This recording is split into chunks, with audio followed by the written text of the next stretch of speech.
We are the Ministry of the Real Truth, and if you've been following our channel and our videos, you obviously would be aware of us speaking of the original, ancient, very old Aramaic and its speakers,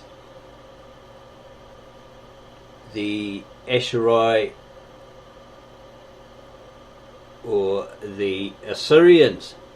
So we decided when we came across this book to go deep and bring you information on these people.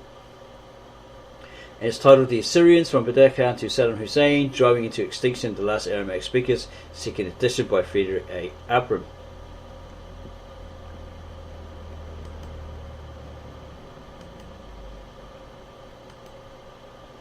Table of contents.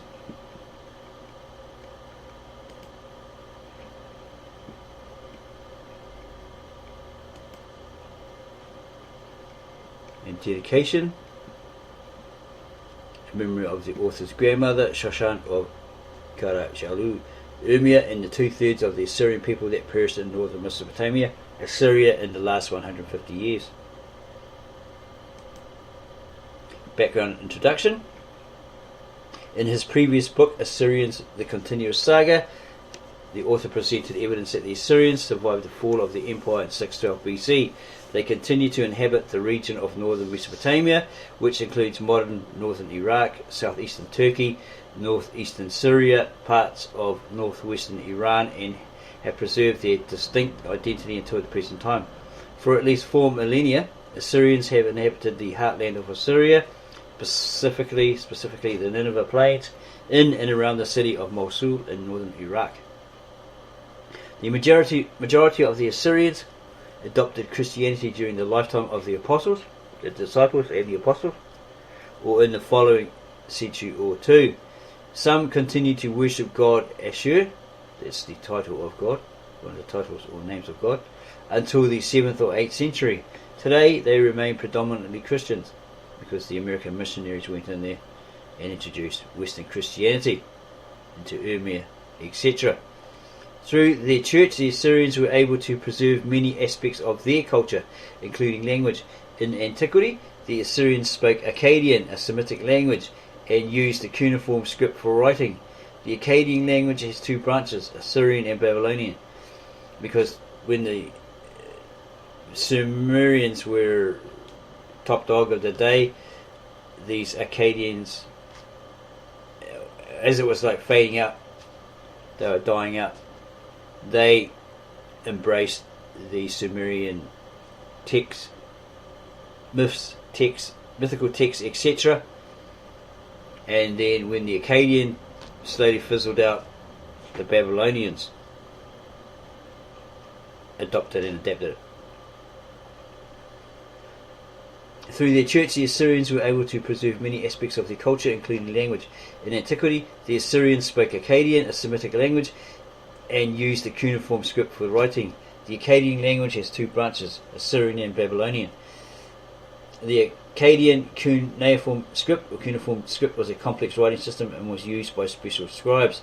With the vast expansion of the Neo or New Assyrian Empire in the 8th century BC, the Assyrians needed to enhance and improve communications in their vast empire. Around 750 BC, the Assyrians began to use the Aramaic officially, a language that employed a much simpler alphabetic script.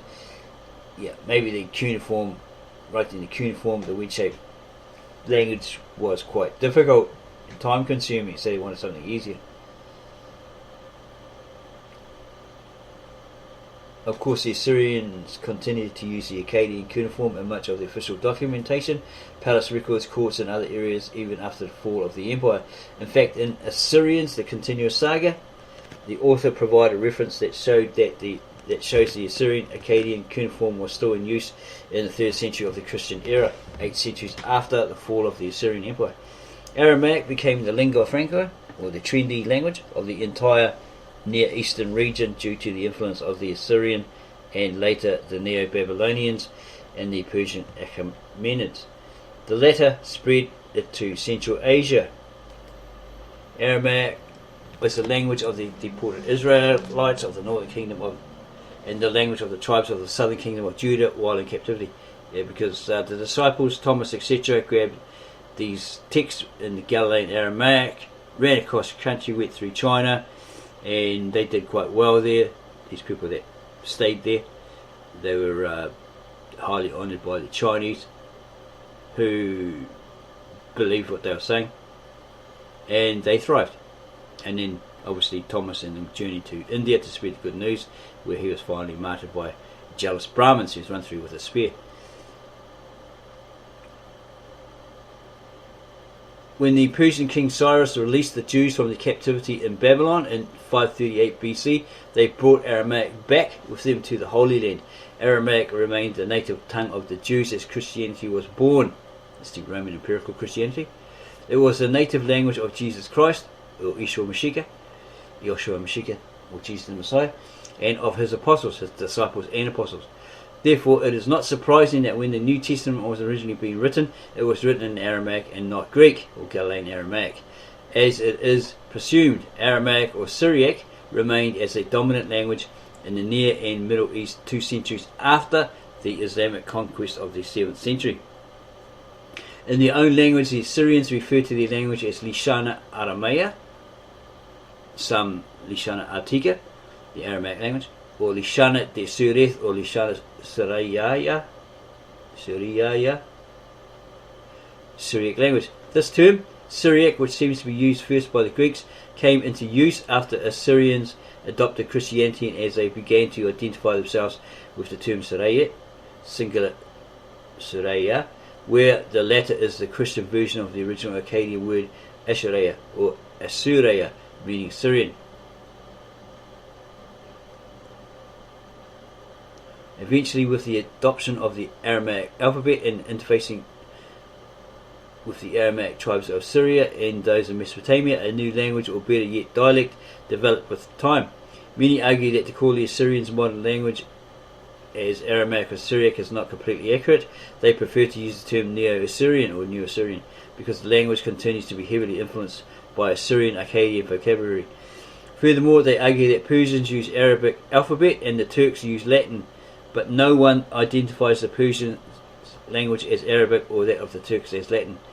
Some linguists argue that during Christianity, the term Syriac began to dominate over both titles. Aramaic, from Aramaean, because it was the language of the Aramaeans' forefather, Aram, and Assyrian Akkadian that reflected as few claims of pagan backgrounds. The ancient Assyrians, however, were not pagans.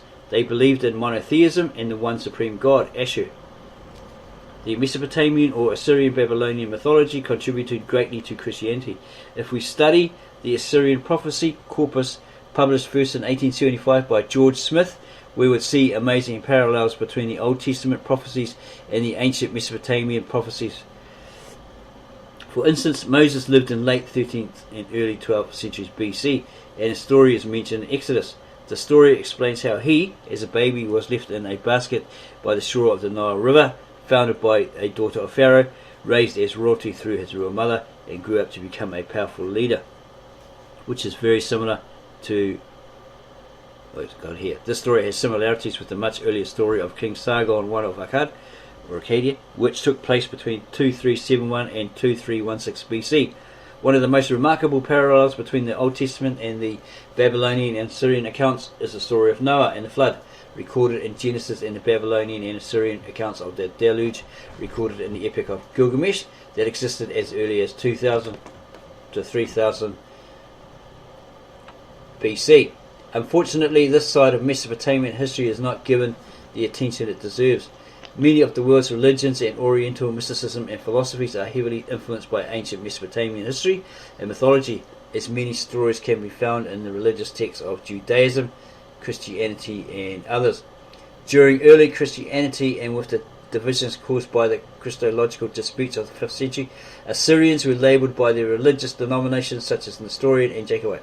They were erroneously called Nestorians because Nestorian had a debate with Cyril, the Roman Catholic, stating that Christ was of two substances, two natures, the hypostasis. Cyril wanted to be the bishop or bishops, but he found that he'd never be, because the historian was that promising bishop of bishops, but he had it in him. So he started to tell lies, make assumptions, and called him a heretic and all that sort of stuff. So he got persecuted. So the original Church of the East eventually said, yeah, well, what Nestorius said is true, that Christ is of two substances, two natures, both divine and human. So they started getting persecution, called heretics, blasphemers, and persecuted, oppressed, and many of them were martyred. But they, being called Nestorians, because people said Nestorians started up, Nestorius was the founder of the church, etc. It's a Nestorian church, when it isn't. They just went on board with that name. There was a patriarchate in the interview who said, if you keep calling us Nestorians, we're going to have to go to war. Other labels such as Chaldean came into existence when Nestorians joined the Roman Catholic Church around the second half of the second millennium. The author has shown in Assyrians, the continuous saga, that these names were not always used by Assyrians themselves, but were more often applied to them by others.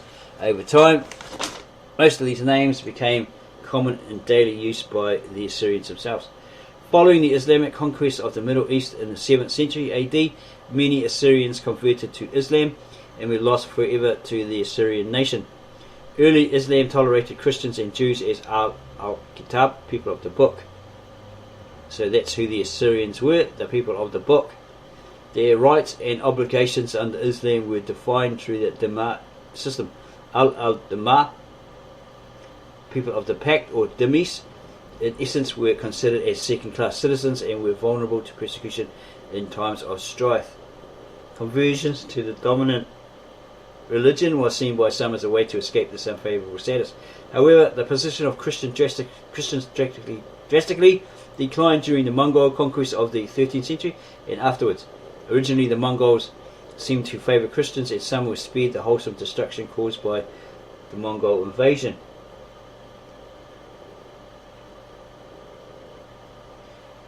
In most cases, Christians and Muslims perished together in the face of the Mongol onslaught that wiped out so many centres of civilization in which the Christians had prospered. However, after the Mongols converted to Islam, the position of the Christians declined drastically as they were singled out for revenge. Many Assyrians fled into the inaccessible mountains for survival, and they lived as semi-independent people until World War I.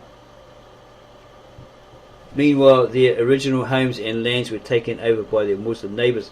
Other Assyrians remained in the plains of northern Mesopotamia, specifically the Nineveh plains, only to face continuous persecutions, attacks and massacres. In the Muslim world, the Assyrians became a national minority. The Assyrians established ethnically clustered regions and quarters wherever they lived. Intermixture or intermarriage by will with other groups almost never existed. In fact, those who intermarried with other groups were considered castaways and never allowed back into that community. The isolation assisted the Assyrians to resist assimilation and helped them as well to preserve their identity and culture. The persecution of Assyrians has experienced two parallel yet different phases. Until World War I, most of the Middle East was not familiar with the modern concepts of nationalism. The ethnic people of the Middle East, including Arabs, Assyrians, Armenians, Turks and Kurds, lived a simpler life centered on mosque and church. Tribal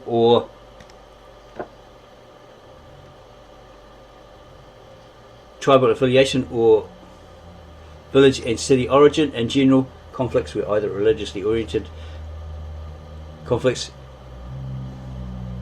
which could have been between two different religions or between two sects of the same religion. In other cases, certain tribes or groups initiated conflicts within their own race groups in order to gain elite status. With the rise of nationalism and the emergence of the nation states, the Assyrians witnessed greater threats as single ethnicity, language, culture and often religions Religion was seen as necessary to protect and preserve the strength and territorial integrity of the new nation state. Stronger ethnic groups began to seek independence and special status at the expense of smaller and weaker groups. The historical territories of the smaller ethnic groups, such as the Assyrians, began to shrink as Turks, Kurds and Arabs sought to expand their ethnic and national territories and assert their future borders or ideologies. Here the Assyrians faced and lived through some of the most horrifying massacres and acts of oppression and persecution known in modern times. Assyrians are racially, ethnically, linguistically, religiously and culturally unique and separate from those around them, which is a major reason for their persecution. Assyrians and other groups resisted these efforts and miraculously managed to avoid complete annihilation.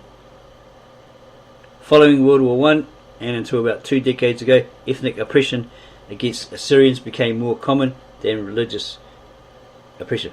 Although religion played an important role in society, ethnicity and language were the dominant characteristics during that period. Citizens of the Middle Eastern countries could generally follow any religion they desired, but they had to identify themselves as Arabs, Turks or more recently Kurds. However, in the last 2 decades, the Islamic fundamentalist groups of the Wahhabi and the Salafi have gained popularity among certain factions in the Muslim world. There are many reasons that allow such extremism to foster in a society, such as illiteracy, absence of divine mindfulness, prejudiced leadership, hopelessness and lack of social, economical and political justice. When sheer hatred for the Christian infidels is forced into a formula, non-Muslims are a step away from hell. The Assyrians endured and survived numerous massacres and an outright attempt at genocide. Many people do not know this side of Assyrian history, in fact a part of history that is unknown to Assyrians themselves. This is attributed to unfair and discriminating policies of the states that Assyrians live. In the period between the eras of the 2 tyrants, the Kurdish warlord Bedr Khan and the pan-Arabist Saddam Hussein, the Assyrians lost more than 2/3 of their population, most of their ancestral lands, and have dispersed to the 4 corners of the earth. The genocide of the Christians, Assyrians, Armenians and Greeks, in the Ottoman Empire during World War I, and later in Turkey in the aftermath of that war, the massacre of Assyrians in Iraq in 1933, and the ongoing oppression and persecution against Assyrians in the Middle East deserves a fair resolution. While Assyrians are newcomers in the West, they are indigenous to northern Mesopotamia. Many United Nations declarations call for the protection of minority ethnic groups.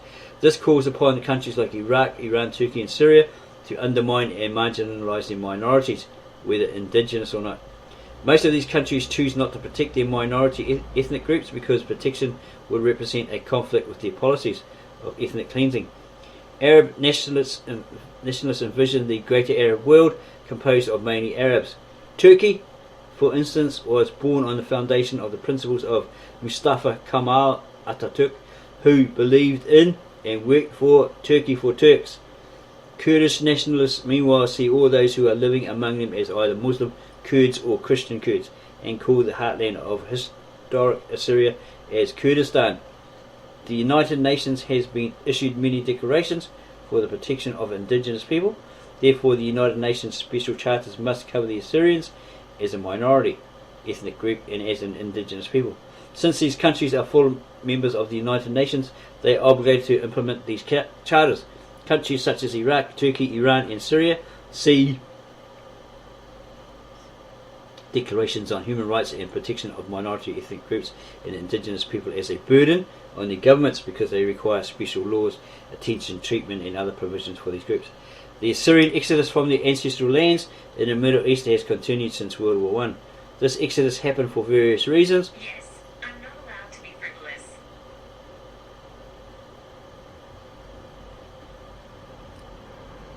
Siri is listening in. We'll just turn her over. Countries such as Iraq, Turkey, Iran and Syria see declarations on human rights and protection of minority ethnic groups and indigenous people as a burden on their government because they require special laws, attention, treatment and other provisions for these groups. The Assyrian exodus from their ancestral lands in the Middle East has continued since World War I. This exodus happened for various reasons throughout the different stages of the 20th century. However, the majority had fled and continued to flee because governments of the Middle East and their laws have made it almost impossible for the Assyrians as a minority ethnic group and as Christians to survive. In a videotape interview with the author in March 2004, Mrs. Bata Yunan, an Iraqi Assyrian residing in Modesto, California, states that when she was a teacher in Basra, southern Iraq, she took advantage of a special class where students had to study the history of Iraq. As a result, she began to talk about the Assyrians and their deep-rooted history in Iraq. She explained how the Assyrians survived, especially in northern Iraq. She then pointed to herself as an Assyrian. On that day, as part of the Iraqi Ministry of Education program, a ministry inspector was present in the class to oversee the educational quality of the teacher. At the end of the class, the inspector followed Mrs. Yunan, reprimanded and questioned her for mentioning that Assyrians existed and that she was not an Assyrian, rather she was an Arab. Mrs. Yunan, the inspector told Mrs. Yunan that she was not an Assyrian, rather she was an Arab. Mrs. Yunan realised from that moment that she had no place in Iraq. Months later, she and her family left Iraq. The unfair treatment of ethnic and religious minorities is not an Assyrian problem. It is a global tragedy that has been committed by and against many races. Unfortunately, numerous attempts by the United Nations declarations have failed to prevent such tragic events from being repeated.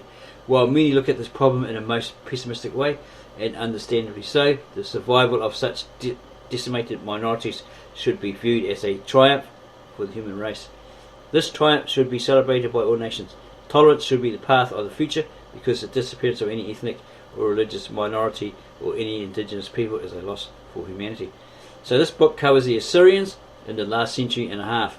Within this period, Assyrians have faced greater injustice, unfair treatment, assassinations, massacres and genocide at the hands of Turks, Kurds and Arabs. Having stated that, this should not be interpreted that all Turks, Kurds or Arabs are evil. The author wished that modern Turks, Kurds and Arabs would read these accounts and find a way to bring justice and resolution to the Assyrian predicament. The Assyrian dilemma and others around the world could be solved if the parties involved are resolved on such undertaking. Ethnic groups such as Assyrians, Arabs, Turks, Jews, Kurds, Armenians, etc., and religious groups including Yazidis, Mandaeans, Shabak, Alawites, Jews, etc. in the Middle East must find a way to coexist in peace, whether within the same state or as neighbouring states. For this to materialise, Turkey, as an heir of the Ottoman Empire and the pertinent official state that committed the genocide of the Christians within its realm, must come forth, admit, take responsibility and accept all implications for its atrocities. Turkey must not be rewarded for her crimes by allowing her to join the European Union. The Kurds remain stateless people and under many tribal and political leaders.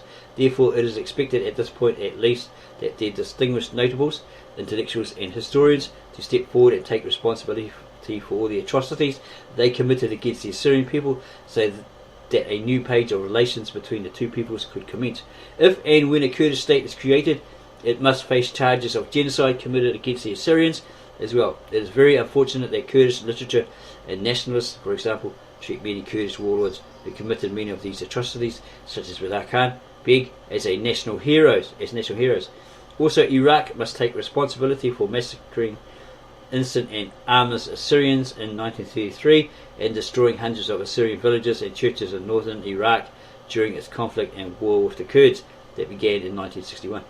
Arabs in general must allow smaller ethnic groups living among them to exist peacefully and enjoy their full rights in accordance to the United Nations charters and resolutions.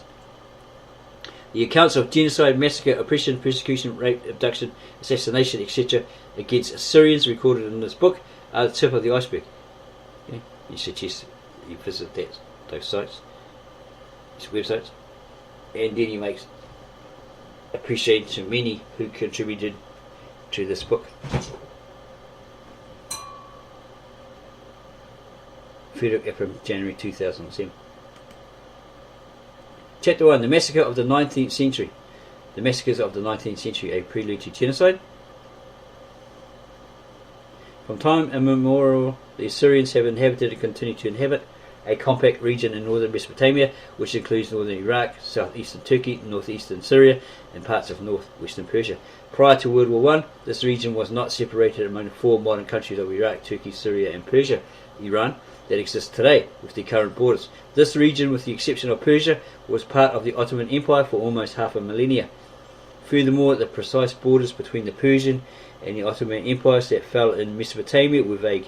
Assyria, northern Mesopotamia, was the stage for many conflicts between the two empires, as it was during the previous Roman-Persian wars. Therefore, Assyria and Assyrians suffered greatly throughout the centuries. In early Christianity, most of this compacted Assyrian region was referred to as the provinces of Adiabid, Nisibin, Bayt, Gama, and Jazira. Certain northern Mesopotamian dioceses were known in the Church of the East records as the Diocese of Athur, Assyria, or Nineveh, one of these capitals of the Assyrian Empire. Even during the Islamic era, these provinces and this predominantly Assyrian region were still well established dioceses of the Church of the Assyrians. These dioceses were the strongholds of the Church of the East, with domination of the Syrian Orthodox Church in Tur Abdin, southeastern Turkey. Northern Mesopotamia fell under many invaders. However, the Assyrians continued to make this continuous and compacted region their home and moved around it freely in a sense. They established communities that were later defined mainly through their church affiliation. In the 5th century, the unity of the Christian church was broken over theological debates concerning the nature and person of Christ, the hypostasis. Eventually, that because he was said by Nestorius especially to be both to have two substances, two natures, being both divine and human. Eventually, these disputes caused the emergence of the two main church bodies within the Syriac-speaking Christians in the Middle East. The first was the Church of the East, also known as the Persian Church, which existed mainly within the borders of the Sassanid Persian Empire. Although this church was administratively independent from the church in the Christian Roman Empire for some years before the Christological arguments arose, it effectively cemented its independence by refusing to accept the acts of the Council of Ephesus and the condemnation of Nestorius and his teachers. Consequently, this church is often erroneously called the Nestorian Church. The Syrian, Syriac Orthodox Church of Antioch, pejoratively called the Jacobite Church, was established mainly within the confines of the Roman Empire as a result of further Christological disagreements. Since the 16th century, Roman Catholic missions succeeded in persuading some members of both churches to accept the supremacy of the Pope and renounce their alleged heretical theologies concerning Christ, like the hypostasis, the two substances or natures of Christ. Thus, the Chaldean Catholic Church was created out of the Church of the East, and the Syrian Syriac Catholic Church out of the Syrian Syriac Orthodox Church of Antioch. These Christian communities lived simple lives centered on their affiliation with their corresponding church, village, tribe, and so forth. The Aramaic or Syriac-speaking Christians witnessed persecution, destruction, and massacres at the hands of Sasanian Persians and later by Arabs, Seljuk Turks, Mongols, Safavid, Safawi Persians, Ottoman Turks, and Kurds. Since the rise of Islam in the 7th century, the Assyrian Christians lived as a millet or national minority with very limited rights and privileges, but many crippling disabilities and always liable to persecution. Like they charge them high taxes and all that sort of stuff in many of those eras. Extortion and contempt, for example, under the millet system, the Christians in the Persian Empire, according to Samuel Moffat, Henry Lucci, Professor Emeritus of Economics and Mission at Princeton Theological Seminary, could have political power but only within the Christian community. However, outside that community they did have influence but not authority. Moffat, 1998, probably page 222. In general, the various Christian groups in the Ottoman Empire, including the Assyrians, lived in relative isolation. According to Moffat, the Christians were a nation within a nation. Moffat, 2005, page 383. Need to clarify here that the millet system was not initiated by the Ottomans, as it is commonly thought. The Ottomans simply used the Sasanian millet system very proficiently against many conquered nations, including Bulgaria, Romania, Albania, Greece, and Mesopotamia. Furthermore, under the Islamic laws, the Christians and the Jews were given the status of dhimmis, i.e. the non-Muslim subjugated people living in the Islamic territories.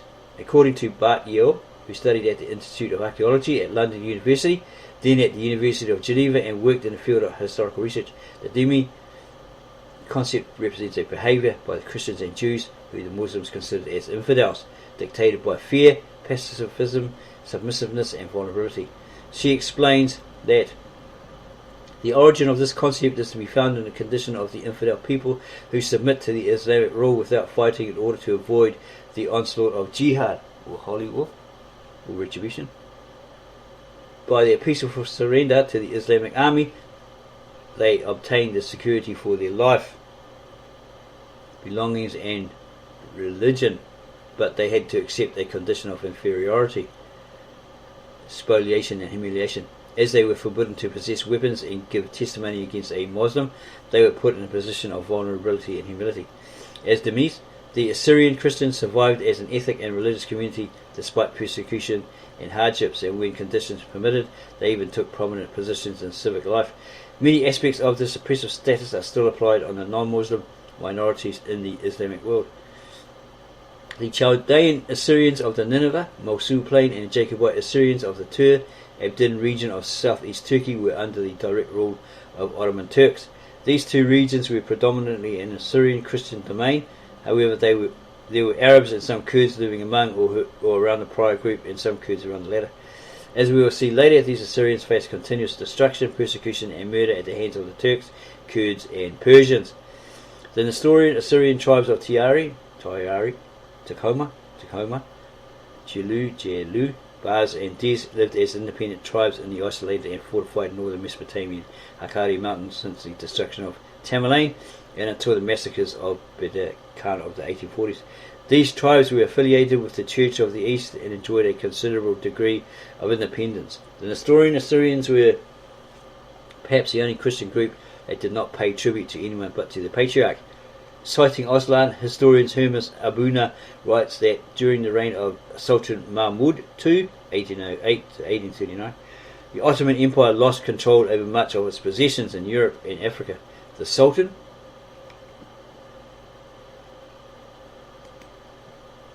signed many submissive treaties due to his continuous defeats in wars against Russia.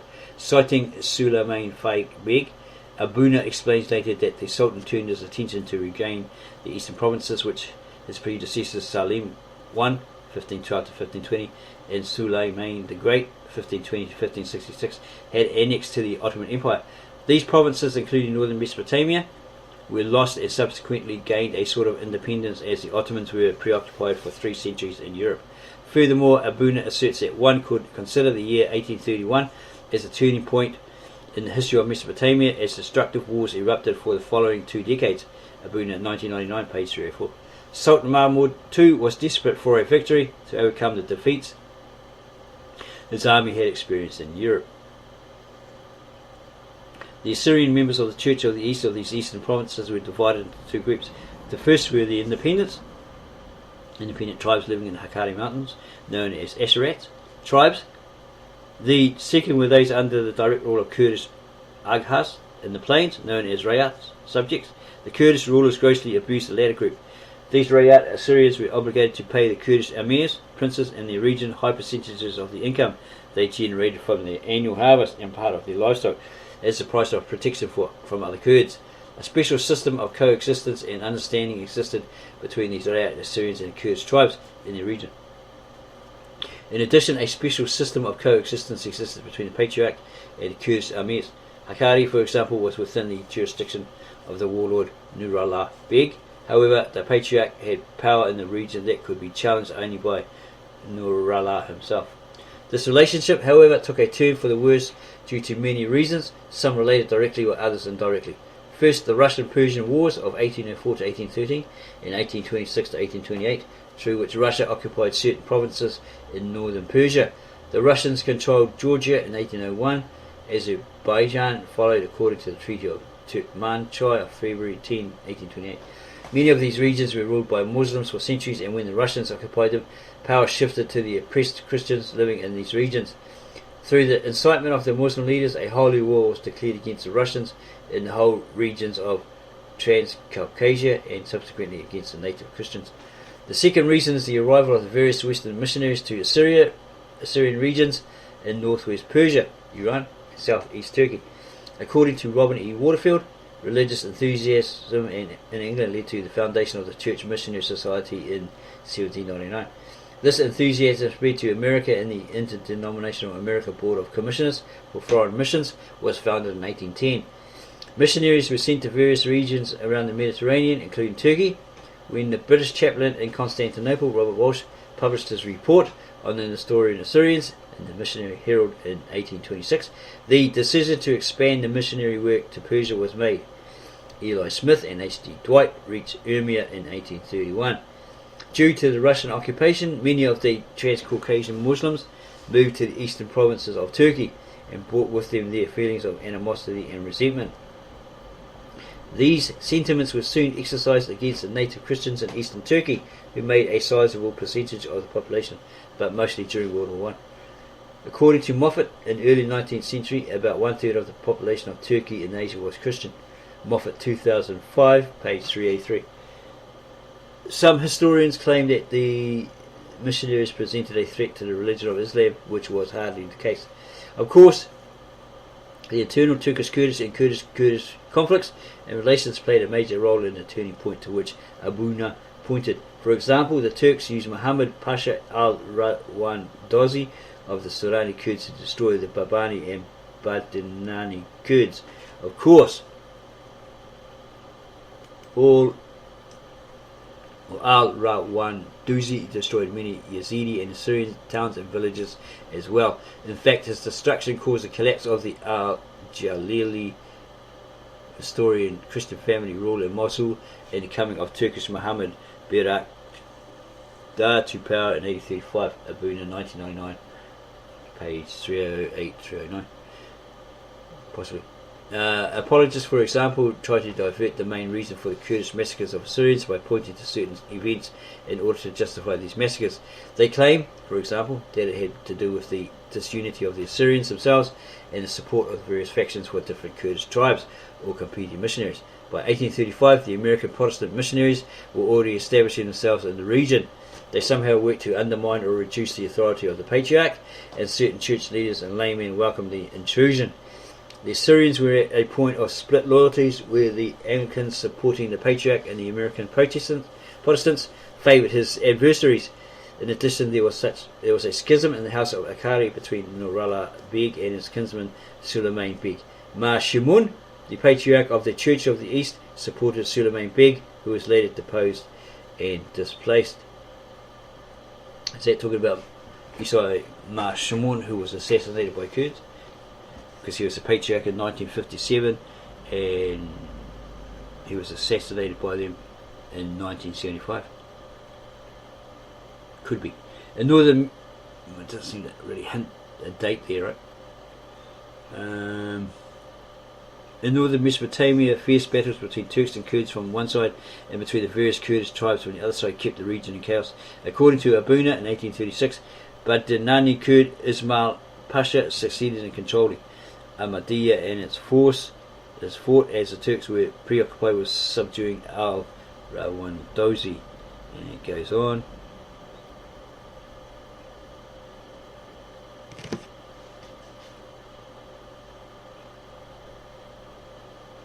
A few references claim that in the early 1840s the American mission began to build a mission house, which was also going to be used as a school in the Assyrian village of Ashita in Tiari, Akari Mountains. The claim goes on to state that the Kurds somehow viewed the mission as a fortress or castle to be used against them and against Islam. In a letter to the New York Observer, missionary Dr. A. Grant explains that the claimed castle could barely be described as such, since it was similar to the dwelling of the native Nestorians. It was built with rough stones picked from around the region and mixed with mud. These apologists failed to address the real intention of the Ottoman Empire, which was to purge the whole region of its Christian subjects. The Ottomans and Rashid Pasha planned to accomplish this as they began to entertain the idea of empowering the divided Kurdish warlords in order to exterminate the Assyrians. Third reason could be attributed to Sultan Mahmud II and his Western-inspired reforms known as Tanzimat, which were a series of laws promulgated between 1839 and 1876 to centralise the administration, among other things. The Kurdish chieftains, including Badr Khan, were threatened by the reforms of the Sultan. They feared that they would lose their power in the region. They declared insurrection. Here the Nestorian Assyrians were forced to choose between joining the Kurdish rebellion or show loyalty to the Sultan. Another important issue that affected the Assyrian Christians was the earlier struggle between the two branches of Islam, the Sunni Ottoman Turks and Shia Persians. According to Abuna, the Shia Muslims of Persia had begun to infiltrate eastern Turkey and threaten the power of the Sultan in Istanbul and the Sunni Muslims of Turkey in general. The Sunni Turks allowed the Sunni Kurds of the Zagros mountains of Persia to settle in eastern Turkey and establish small emirates under local Kurdish warlords in order to push the Turkish frontiers farther east. In addition, the Ottomans assisted the Kurds with weapons in order to stop the Shia threat and have them as a buffer between Turks and the Persians. The policy of the Ottomans towards the Kurds changed later after the Kurds were successfully used to end the Persian threat. And the massacres of Badr Khan Beg, 1843 to 1848.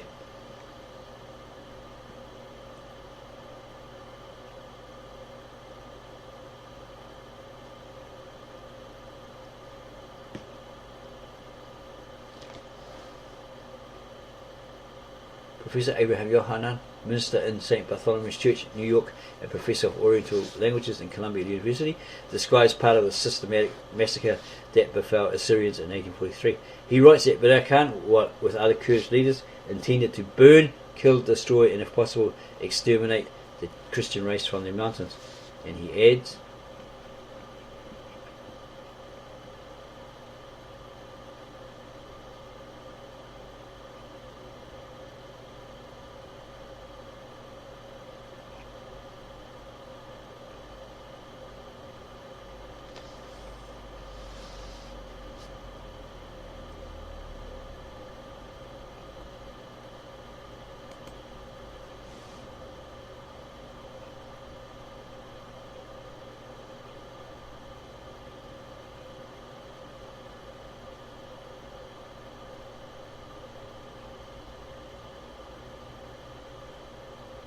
in his book, Sir Henry Layard mentioned a battleground near Lausanne where he found skeletons of young and old with no teeth, missing bones, old shoes, woman's hair, and decomposed clothing.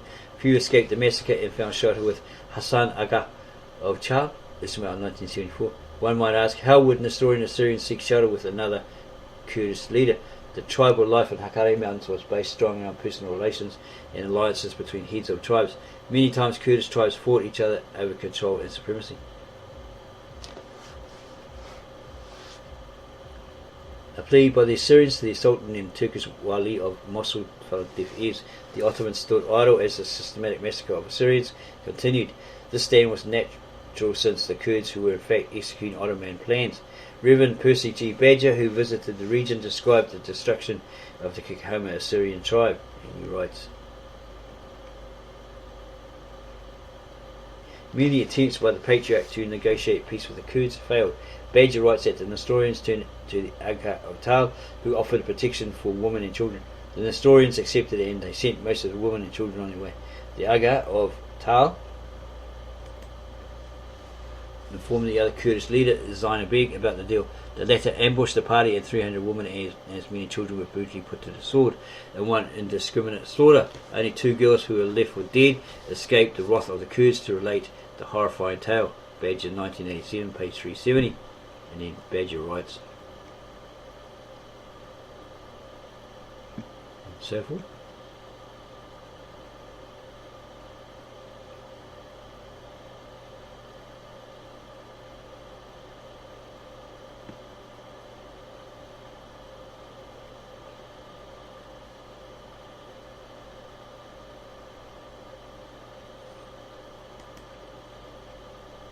The massacres and persecutions of 1895.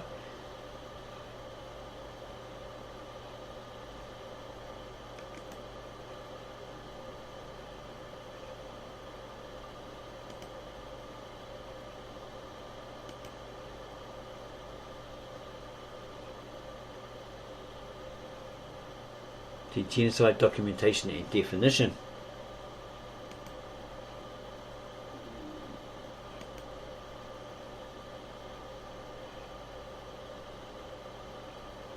History.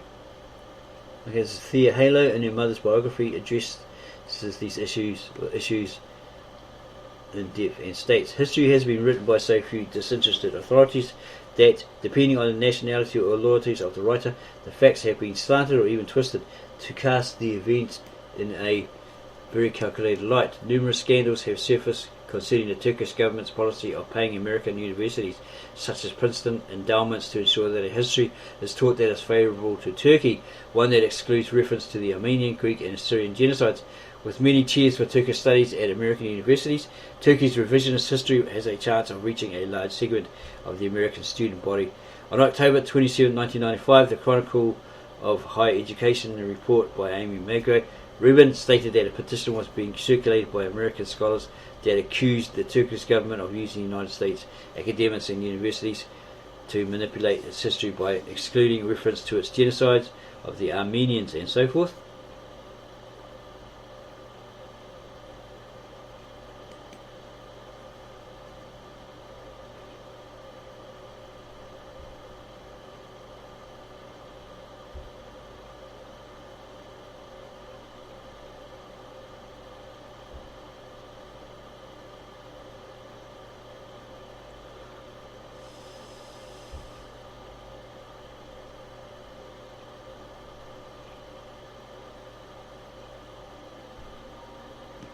In a footnote, the author writes, this is Helene Murray van Denberg, it is likely that the name Atoreia has been used to denote people from the Mosul region long before the modern identification with the ancient Assyrians arose. Compare, for example, Brock, 1982, 1617, who cites a 4th century Syriac text in which a Syrian martyr claims descent from Assyrian kings. Note further that the Arabic name for the Assyrians in northeastern Syria is Ashuri, whereas Assyrian, the Persian form, is used in present-day Iran. The form Saraya is an orthographical variant denoting one's adherence to the Assyrian ideal, while maintaining the form current in the spoken language, which is the Saraya. Murray van Denberg, 1997-37.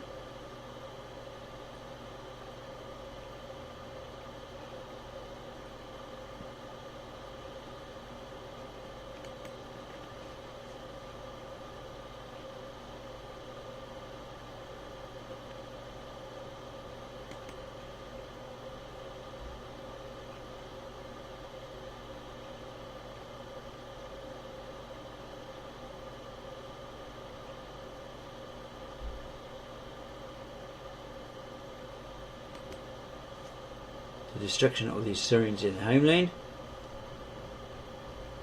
The destruction of the Assyrian villages and the wholesale and systematic massacre of Assyrians was a planned scheme. The Kurds played a large part in that destruction. History shows that Assyrians and Kurds lived side by side for the last few centuries as Kurds moved to northern Mesopotamia, Assyria. They had their sporadic quarrels, but Assyrians suffered large-scale and premeditated devastation and massacre in 1843, 1895, World War I, and periods in between. Of course, the Kurdish threat continues today, but in a different form, as we will see later. The anticipated collapse of the Ottoman Empire brought the Western missionaries, some men of God while other agents of the respective governments, to Assyrian homelands. These agents and missionaries played a significant role in reshaping the Assyrian-Kurdish relations and to some degree the future direction of the Ottoman Empire in dealing with its minorities. The Assyrians on the brink of the Great War.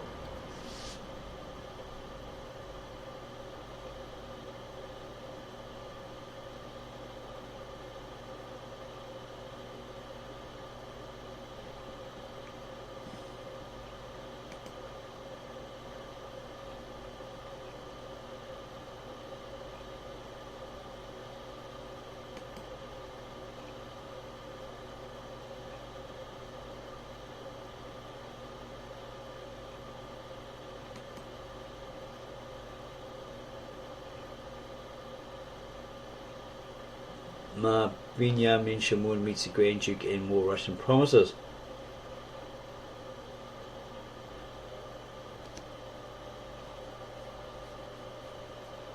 The Russian officials promised the establishment of an independent Assyrian state. Furthermore, they promised the formation of an Assyrian army from the Assyrian mountaineers in Persia under the Russian command upon the return of the patriarch to Urmia. And a person called Wigram explains what went on.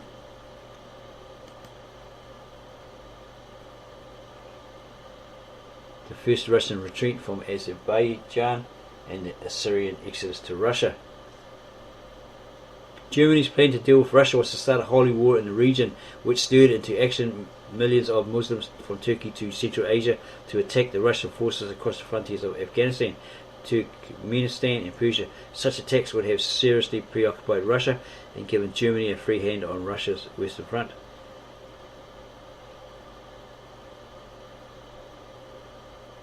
The Kurdish tribes defeated the Russian garrison there and began to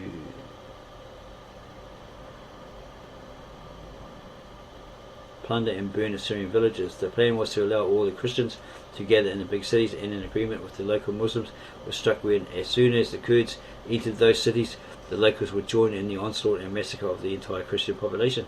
When the attacks on the Assyrian villages began, the Assyrians and other Christians like the Armenians, as predicted, began to seek refuge in the big cities like Urmia for protection. Bryce and Toynbee write that 25,000 Christians sought shelter in Urmia. Bryce and Toynbee 2000. The flames of the burning villages would be seen from Urmia as the Assyrians and Armenians began to feel serious anxiety to what was going to happen next. The Russians could not match the Turkish forces in numbers, therefore they began to supply the local Christians with weapons to defend themselves and their properties. On October 11, a strong attack on Chabash, an Assyrian village neighbouring Urmia, took place. However, the attack was checked and the Turks forces retreated temporarily. Soon after, the Russian reinforcements arrived and began chasing the Kurds and Turks into the mountains. However, another danger began to build when a joint Turkish-Kurdish force began to march north towards Urmia from the southeastern region of Azerbaijan. They were successful in defeating the Russians at Mianadoab in the southern end of Lake Urmia. At the same time, and around the end of 1914, Enver Pasha invaded Transcaucasia, northern Azerbaijan, from Armenia at Sari Kamash, etc., etc. This left the Assyrians and Armenians without any protection, because the Russians withdrew, and protection whatsoever, and the most horrifying acts of barbarism began to take place, committed by the Turks, Kurds and the local Muslim fanatics in the days and weeks that followed.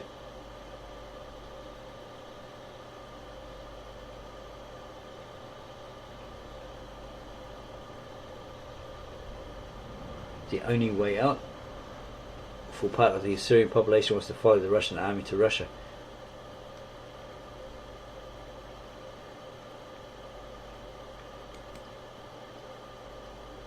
So they had centuries and centuries of persecution from various people, especially the Kurds and the Turks. And atrocities that Yacoub Pasha